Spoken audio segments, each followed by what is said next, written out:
Stick with this theme of consumer debt, and we'll talk to somebody who works directly with Canadians who are trying to overcome borrowings that have become a burden. For his take on what we're seeing in household debt levels, we're joined by Jeff Schwartz, Executive Director of Consolidated Credit Counselling Services of Canada. It's great to see you. Thank you. So you're a non-profit charity. Just tell us briefly what you guys do.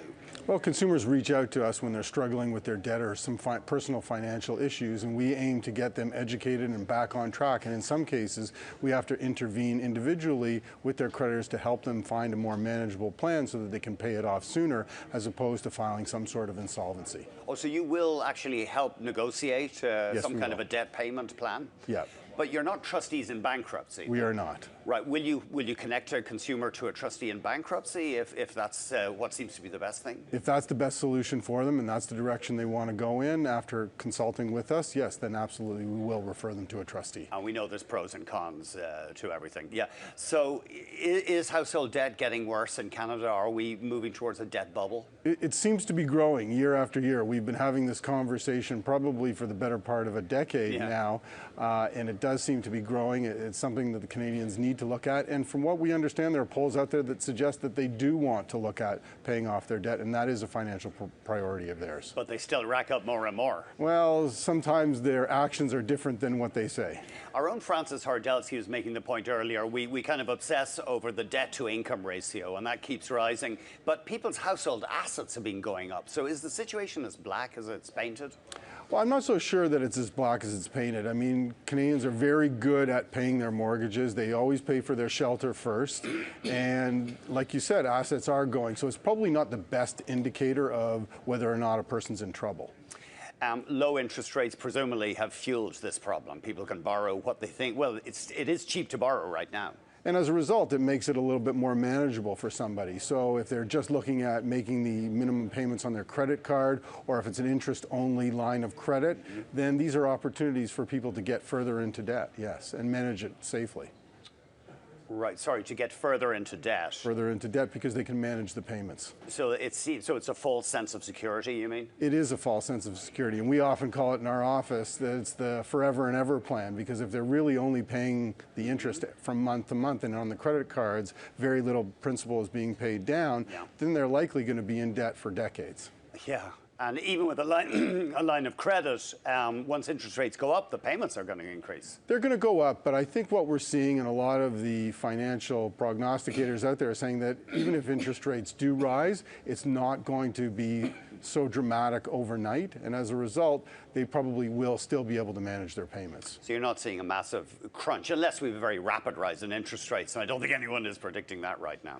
I think that's one of the things, but the other side of why there's a huge concern is the economy in Canada is changing, and we're often seeing people out of jobs or with some sort of reduced income. So maybe they get rehired back into the labor force, but it's a fraction of what they were earning before.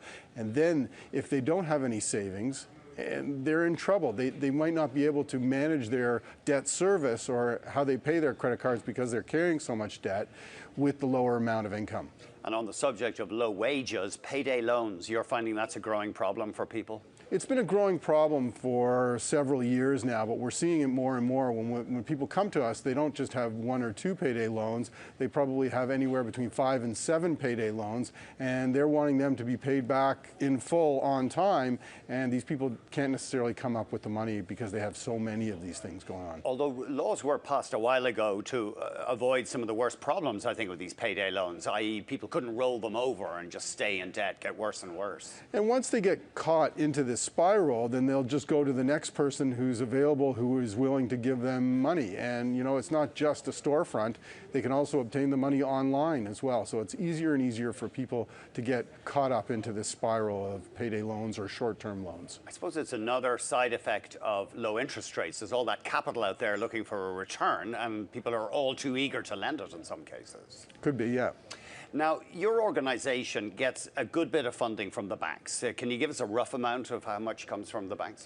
Well, it's a significant portion based on the way we're set up, but as a result, I mean, the banks are getting better clients as a result of it. It's not just us intervening on their behalf to set up debt management programs. It's really us educating the consumers and our clients around how to better manage their finances. And if they have better managed if they manage their finances better, then ultimately they become a better client for the bank. I mean, just to be devil's advocate, aren't the banks kind of getting it both ways here? They're helping to solve the problem, but they're also providing the credit cards that are getting people into trouble. Well, I believe that credit isn't necessarily a bad thing, and I'm on that bandwagon and say if it's managed properly and people can make their payments each and every month and they pay off their balances in full, which most of Canadians do. And credit cards can be great then. Yeah. Then it's a fantastic opportunity for people to manage their finances and obtain different opportunities through the use of credit cards, build their credit profile. So I'm not really here to say that it's necessarily a bad thing. It just needs to be managed. Give us a regional outlook. Are you seeing more and more problems in Alberta? We are, and we've been seeing that for the better part of a year now, and it's too bad. I mean, they could be considered a case study on when times are good, they're doing great. When times aren't so good, they're not doing so well. We also see that debt is a little bit lower in Quebec.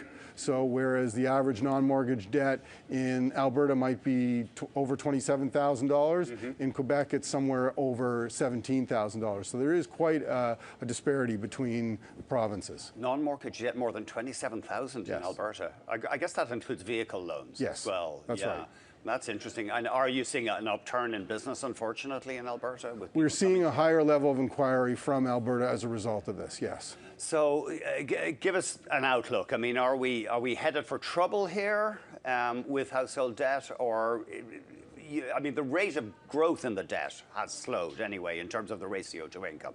My concern here, and it's always been that Canadians are living too close to the line. Those that are in trouble are carrying too much debt, and perhaps they don't have enough savings or a buffer in the event that they have a reduction in income, whether it's job loss or whether it's just a plain reduction in their income. Are they going to be able to manage their debt service? And if they have no savings, because Canadians are saving at very low rates in comparison to the 70s and 80s. Is that right? Yes. Are they going to be able to withstand a reduction in income or even an interruption in income or just a family emergency? Life happens, and as a result, we need to be prepared, we need to save. That's interesting. Before we let you go, there's been a social shift then from the 70s and 80s. People tended to put more money away. We were seeing in the 70s and 80s that people were saving in the high teens, even as much as 20%. Wow. Well, whereas now it's somewhere between 3 and 5%. Why were they saving so much back in those days? Maybe it had to do with the return available in the marketplace. I'm not sure, but I think it was a cultural shift in so much as people did save, and they had to pay more with cash than they did now, which is a lot on debt. It's just so easy. On the internet, you can spend money. Yeah. That's right. Well, listen, thanks very much. That's fascinating stuff, and it's a huge issue. Our guest has been Jeff Schwartz. He's Executive Director at Consolidated Credit Counselling Services of